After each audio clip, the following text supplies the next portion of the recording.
This is Locked On Bets, the daily betting show that means business from the Locked On Podcast Network. Hosted by Lee Sterling and Kevin Rogers, they're dropping fearless picks with an inside edge to put money in your pocket. If there's action, they've got the lock. This is where smart bets start. It's Locked On Bets. Welcome to the Monday edition of Locked On Bets. Kevin Rogers and Lee Sterling of Paramount Sports with you, and very busy weekend to recap. We have a Game 7 in the ALCS tonight between the Mariners and Blue Jays up in Toronto. Winner against the Dodgers coming up in the World Series. Couple Monday night games. Bucks, Lions, Seahawks, Texans out in Seattle late night. At least on the shows late night. But got a lot of action tonight. So, Lee, without further ado, let's get this party started with our wrong player / team favorite. What the fuck? WTF.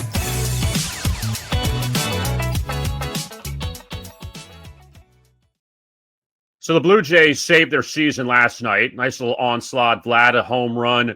Toronto beats Seattle. First time at home in the ALCS. And now you have Game 7 tonight. All those marbles, Lee, on the table. Let's see who gets it. George Kirby getting the start for the Mariners tonight. He was staked a 2-0 lead in Game 3. And then things kind of fell apart in the third inning for him. So, Lee, what do you like with the strikeout prop tonight in the decisive Game 7 on the road? All right, so I don't have a real strong feel at this point who's going to win this game. But whenever I see a high total on something, as far as football, baseball, usually high for a reason, and more times than not, it goes over.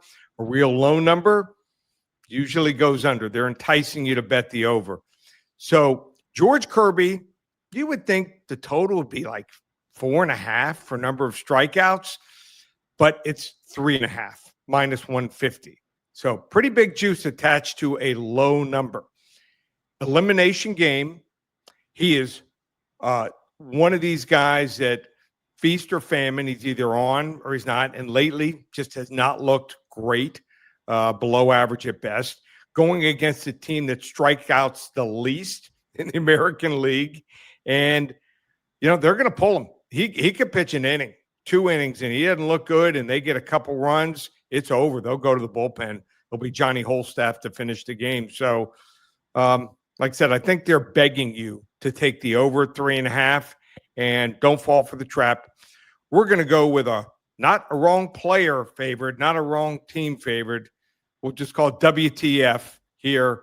George Kirby, under 3.5 strikeouts, minus 150, the Seattle starting pitcher. I don't think he's going to last for long. And the Mariners also have Luis Castillo if they want to go to him in long relief as their last starter left, because they're not using Logan Gilbert, who pitched last night. And should be really interesting. Seattle had the grand slam in Game 5. Eugenio Suarez broke that 2-2 tie. And then last night, Toronto really busted out. And Seattle's already won twice in Toronto. So we'll see if the Mariners can get to their first World Series ever, or if we'll have a Canada versus U.S. World Series with L.A. and Toronto. So looking forward to that. So, Lee, to recap the weekend, so much going on, at least here on the show. College football, NFL, a little bit of a struggle. And I'll go first. I had the Chargers, and that was no bueno. That was just bad out of the gate. I think it was the yellow uniforms. I think that really hurt them. Yeah, they were brutal. Just brutal. And the worst part about it is the Chargers have the best uniforms in the league. That color combination didn't work. But I will say this, though. I'm now starting to buy into the Colts. Now I'm starting to think, okay, maybe they'll be a threat. At first, I thought 3-0. All right, you maybe didn't play a lot of good teams. You should have lost to the Broncos. But that was a very impressive performance on the road. I know the Chargers are beat up, but Daniel Jones has been excellent for Indianapolis. Jonathan Taylor. Wasn't Jonathan Taylor on the trade block a few years ago for the Colts? Weren't they looking to get rid of him? And I think he has 3 games of 3 touchdowns this year. But to a bigger point here, Lee, with some of these quarterbacks, Daniel Jones left on the scrap heap for the Vikings left him on the scrap heap after they picked him up last year from the Giants. Baker, we know his story about how the Browns, the Panthers, the Rams, all of them, we're done with you. And Sam Darnold, before Seattle, before Minnesota, when he went in there, nobody wanted him. All top 10 picks, and now they're flourishing in different places. Yeah. And teams like the Jets and the Las Vegas Raiders could have picked any one of these guys up. in free agency and didn't.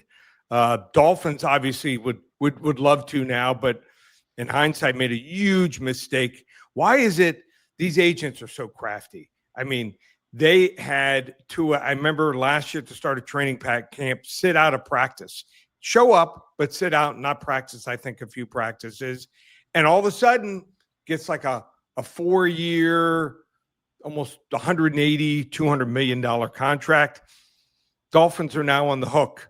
They let him go for $80 million over 2 years. So, you know, the bad teams, what they do is they extend their players that end up usually not doing the job. And then the guys they let go, most of them do better in their next home. So, you know, bad teams, bad ownership, talking about owners. Like, let me just give you the Dolphins, for example. You got a guy like Stephen Jones. The guy is miserable. Stephen Ross. Stephen Ross. Yeah. Garbage as an owner. So he cares about making money. He has F1 at the facility, has the tennis, and people can't park there. They gotta take Ubers. They gotta pay over $100 for the worst parking spots on the secondary market. Doesn't care. Doesn't know a hill of beans. I'm being nice. I could use other words. Doesn't know a hill of beans about football. Hires a guy named, so he's bad. He causes them to lose a first in a round and a third round draft pick a couple of years ago, tampering with, it was Brady and who was the coach? Sean Payton, right? Yeah, Sean Payton. A first and a third. Then he hires a guy named Chris Greer to be his GM. Guy's been there 9 years.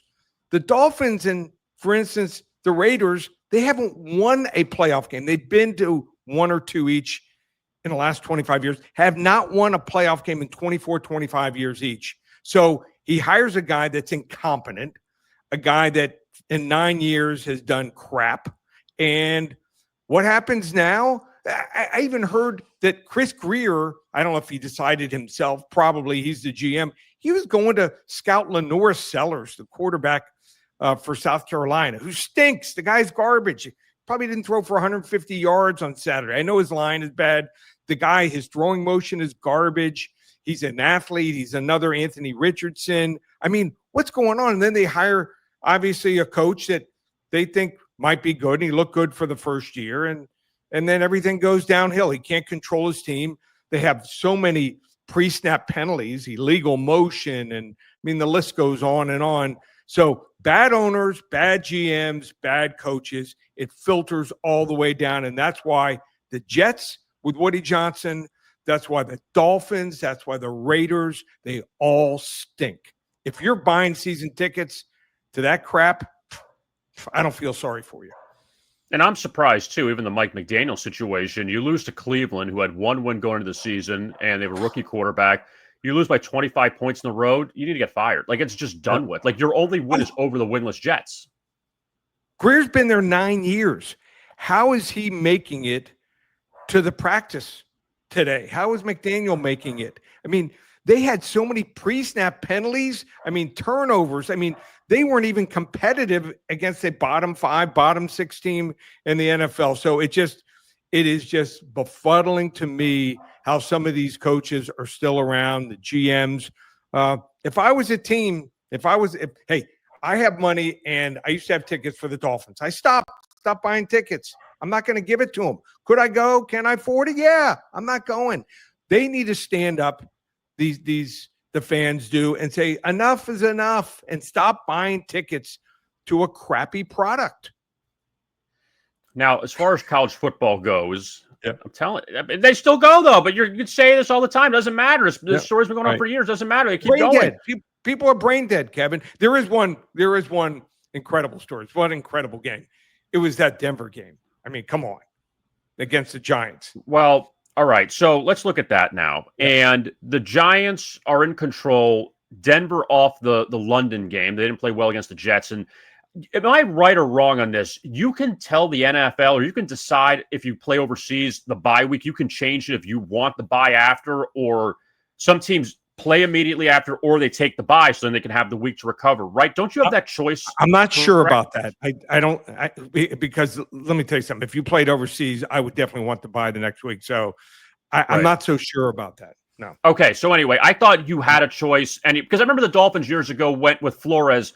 They went overseas, and he decided to play the next week just to keep the momentum going. It was dumb when they lost, and whatever. Right. So back to this Giants game, and the Giants they're up big, and the Broncos look terrible. Okay, letdown spot, whatever. Yeah. You score 33 in the fourth. Well, but let me go before that. You take the lead. The Giants still go down and score a touchdown to then take the lead. And they missed the extra point. There was 2 extra points in that game. You thought, okay, the game is over now. All right, the Giants salvaged it. They're fine. Yeah. And then you let the Broncos go down and get a couple big plays and kick a field goal. Like, how do you recover from that? The Giants have had 2 absolutely heartbreaking losses this year. The Cowboys in overtime, the Russell Wilson game, and then this one against Denver. Like, the season. Yeah. I mean, how do you allow someone on 2 plays to go like 50 yards? To me, that's just befuddling. So I would think if I was coaching a team and I was defensive coordinator, it would be almost no way that could be allowed. I mean, yeah, okay, it can happen when you got someone, who's an amazing quarterback, top 2, top 3 quarterback, but not Bo Nix. Right. Yeah, and Nix actually wasn't great. He had he used his legs towards the end. He played well at the end of that game. It's a really tough loss there for the Giants if you had them. And they play the Eagles coming up next week. So we'll see how that one turns out. Second time in 3 weeks, those teams are playing. Quickly, I want to get your thoughts on this. Yep. With the firings in college football, Billy Napier, we knew last season he'd get fired. He saved himself by having a good run. This year, they lose to USF at home as a heavy favorite. They hung with Miami for a little bit and then ended up losing that game to the Canes. They beat Texas, was a nice win, but just they could never get any momentum, and you knew Napier was going to get fired. But another big opening now with Florida and then Florida State. Who knows? Mike Norvell, he's in the clock. We'll see how long he lasts as the coach there. Yeah, so you got Arkansas, Florida. Oh, those jobs are open now. I think South Carolina is going to open. I think Auburn's going to open. I think Kentucky's going to open. So if I was betting, you want to take a long shot? I think Clark Lee at Vanderbilt. I don't think they can sustain that success there. I don't think they have the money. At least they haven't shown it yet, like Indiana's doing with Kurt Cignetti. Clark Lee's anywhere from like 8 to 10 to 1. He's at Vanderbilt. I think he might end up at Penn State. I mean, I know there's some other guys like Matt Rules at 3 to 1. I know he played there. Manny Diaz, Brian Hartline, but even Matt Campbell. I would take a shot on Clark Lee. I mean, you can be successful at Penn State. There's big money behind that school, and I think they're going to pay him 10, 11, 12 million, the right guy. So you want to take a shot there, something else also. He would be the second coach that left Vanderbilt to go to Penn State. So we'll see. He won't repeat history like James Franklin. But anyway, so a lot of storylines from the weekend. Very busy weekend. We still have a lot to get to here. NHL hidden gem for Monday's card. Also, not one, we got 2 football games tonight. Lions and Bucks. Good one in Detroit. And then in Seattle later, the Seahawks and the suddenly hot Houston Texans. They've woken up from the dead the last few weeks. So we'll talk about both those games. That is coming up as we roll on here on a very busy Monday here on Locked On Bets. All right, it's time to talk about FanDuel. NFL season rolling along, wrapping up Week 7 tonight, and FanDuel is an offer you don't want to miss. Right now, new customers can bet just $5 and get $300 in bonus bets if you win. That's right. Pick a bet, put down $5, and if it hits, you'll unlock $300 in bonus bets to use across the app. And what do you have? Well, you have 2 football games tonight. The Buccaneers and the Lions in Detroit. Should be a very good one. A couple of the top teams in the NFC. Then the late night game, Seahawks favored at home against the Texans. If you want to bet on Baker Mayfield and his yardage prop, Jared Goff on the Lions side, maybe CJ Stroud for the Texans later on, JSN of the Seahawks, his receiving prop. So many things you could bet on in these games tonight. Also, if you want to look ahead to futures, Super Bowl, and the Chiefs have helped themselves last couple of weeks now. One of the big favorites to win the Super Bowl at FanDuel. Also, the Eagles helping themselves with their win yesterday. They're one of the favorites as well. Bills also in the mix. Patrick Mahomes, MVP favorite at FanDuel. So you have the MVP, Super Bowl, AFC, NFC winner. Also college football. Also NBA starts tomorrow night. Major League Baseball, the World Series later in the week. NHL. So many things going on at FanDuel. My question is, what are you waiting for? Visit FanDuel.com to download the FanDuel app today and get started. All right, we continue here on this Monday edition of Locked On Bets. Kevin Rogers and Lee Sterling of Paramount Sports. So let's hit on the thing that people have been waiting for, Lee. That is the hidden gem tonight in the NHL. To find a diamond in the rough, you need to dig a little deeper for those hidden gems. Game 7, who can go to the World Series, 2 NFL games, but I'm going to give you the hidden gem in the NHL. The Minnesota Wild and the New York Rangers, they meet at Madison Square Garden tonight in New York City, and I like the Wild in the first period. They're at basically even money here.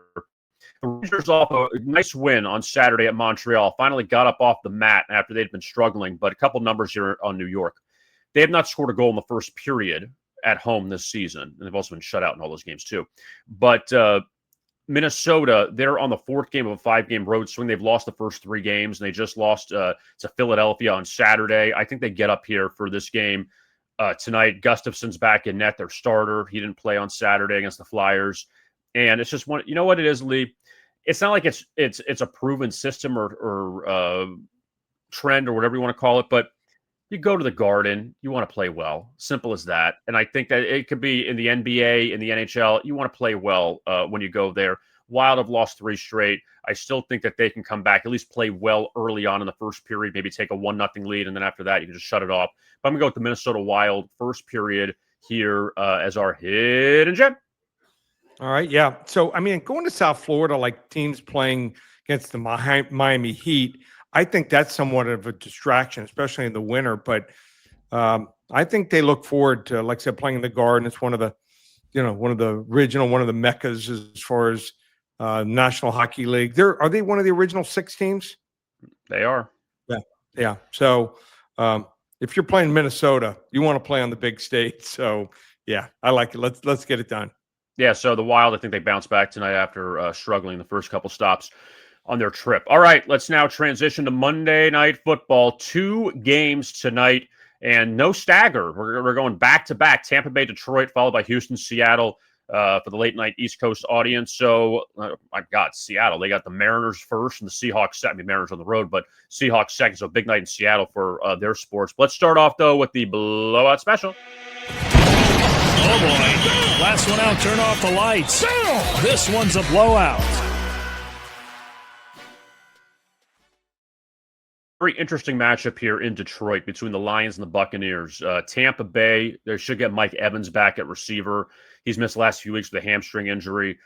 Tampa Bay went into Detroit last year and beat the Lions in week 2. And now a little bit of revenge. Lions off the loss last week to the Chiefs on Sunday Night Football. So back for Dan Campbell's team. But Lee, what do you think about Jared Goff and his passing yards props tonight against Tampa Bay? Well, I love his passing props here. Now, the first game, he went wild against Chicago, 334 passing yards, and then 168 against Cleveland. They were running all over Cleveland. So when you're looking at a player prop from a quarterback and passing yards, it's sitting at 264 right now. You want to know what kind of defense you're up against and what the game plan is going to be. And I think the game plan is going to be centered around throwing the football here. And I think they're going to have success. Also, you got to know Tampa Bay stops the run. They're one of the best run defenses in the NFL. So that being said, they're going to have more success throwing the football.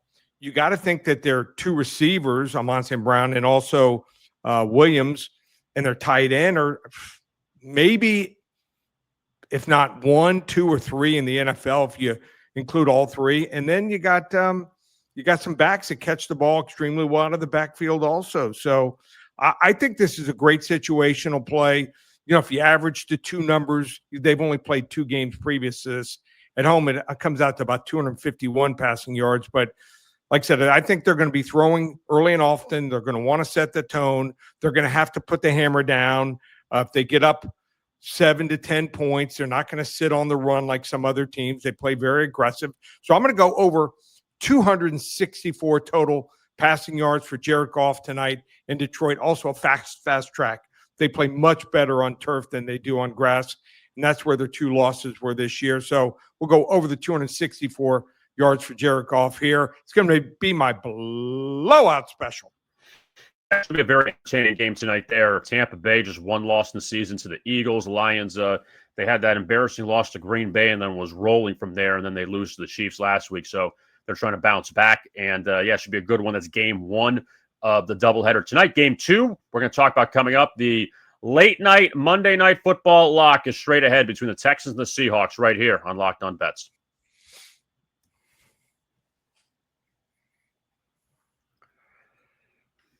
Locked On Bets continues here on a Monday. Kevin Rogers and Lee Sterling of Paramount Sports. Busy night. So many things going on. The Seattle sports scene, Mariners and Blue Jays, and then that goes into the late night game, Texans and the Seahawks. And we'll see what Seattle can do. They've not been great at home under Mike McDonald, but much better on the road. But big spot here for the 12th man. We'll see how it goes for tonight's Lock of the Night. Open it, open it, open it. Lee has the key to the lock of the day. Big game tonight out in Seattle, the Seahawks and the Texans, and another AFC South team Seattle's playing after they knocked off Jacksonville last week on the road. And they've been road warriors, the Seahawks, but not so great at home. Yeah, they did beat New Orleans, but they've lost to San Francisco and Tampa Bay at home. And the Texans, 0-3 out of the gate. You know, you're kind of like, all right, maybe C.J. Stroud doesn't have it anymore, but they beat a bad Tennessee team at home. They had to get that one, but a nice one over Baltimore. I don't care if Lamar Jackson didn't play because Stroud played well. The offense looked good in that game. That was a must-win, and they showed up and played very well. Now they are in Seattle tonight. So, Lee, the Seahawks are 3-point favorite. What do you like with the Seahawks and the Texans? All right. So I don't disagree with you too often, but I think C.J. Stroud was playing an awful Ravens. Yes. No, I agree with you. Yeah, I agree with you. I mean, but you had to do it, but you had to take advantage of it. Is more my point. That you couldn't throw for 200 yards in that game. Advantage of them. Yeah. So a better defense with a pass rush is going to give them problems. Here's a couple layers to this game, and you hit on some of the points here. The Texans were 0-3. They beat 2 teams, Tennessee and Baltimore, who right now, until Lamar Jackson gets back, and maybe even after Lamar Jackson gets back and they get some healthy players and they figure out how to play defense, these are 2 teams that are combined 2 right now and 11. They're awful. So with that being said, I'm not impressed. I think the Houston offensive line, there's a couple offensive lines out there, and Dolphins are one, and the Houston's offensive line are both awful. The quarterback's got to get rid of the ball in less than 2 seconds or they're going to get absolutely destroyed.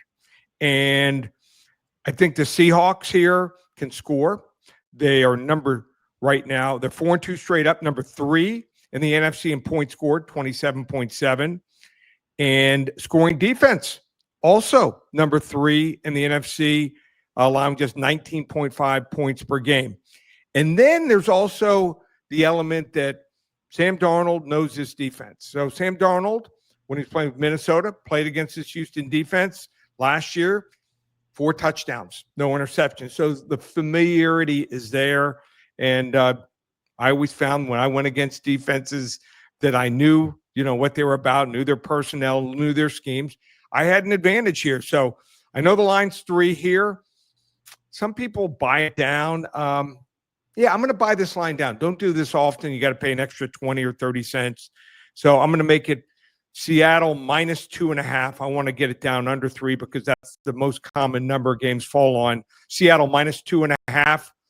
Going to be my lock here. It's going to be a level 1 lock to start Monday. All right. And looking forward to these 2 games here tonight. And we'll see what Sam Darnold does against this Houston defense coming up later this evening to wrap up Week 7 of the NFL. So, Lee, Paramount Sports just been absolutely on fire with the NFL. Another huge Sunday. So what's going on there as we conclude week 7 and look forward to week 8 on Thursday? Yeah, just want to let everyone know, if you are following this podcast, we appreciate it. Thank you very much. I'm going to give you a sampling, what I'm looking at. I can't give you my best games all the time, and I've got to save it for my clients, but I am going to give you a sampling of what I have. And in the NFL, we went 4-1 again. Over the last 5 weeks, we're now 23-2 documented. 5-0, 5-0, 5-0, 4-1, and 4-1 again yesterday. So you want to get the games that I'm personally betting on, and these are given out later in the day. You can hop on board, and what we have, it's called Lee's NFL Sunday Golden Ticket. 4 weeks of games. You're going to get 5 games for 4 straight weeks. These games are texted to you, and $197 through the last week in the regular season, which is January 4th, $447. We also, want to get our player props. Had a big day yesterday. You can get our player props. Got a bunch for tonight in football through the Super Bowl, $497 in college football and the NFL. You want to get hockey. It's up there for the season. Got hockey and also basketball. Starts when? Is it Thursday? No, tomorrow. Tomorrow night, you got 2 games. Tuesday. Yeah. So, it's right here. So check out all the specials and have a UFC pay-per-view going up probably tomorrow, actually. We're pretty close and getting ready to have our decisions out on the UFC. So everything's up and available. Just one place, ParamountSports.com, or call 800-400-9741. Yeah, don't forget to like and subscribe to our YouTube channel, Locked On Bets, as well as the podcast. You can subscribe to that as well, Spotify, Apple, wherever you get your podcast. You can find Lee on X at Paramount Sports, myself at Rogers Picks, and we'll be back with you coming up on Tuesday. We'll recap all the Monday night action and look forward to the Tuesday bets. All that is coming up tomorrow on Locked On Bets right here on the Locked On Podcast Network.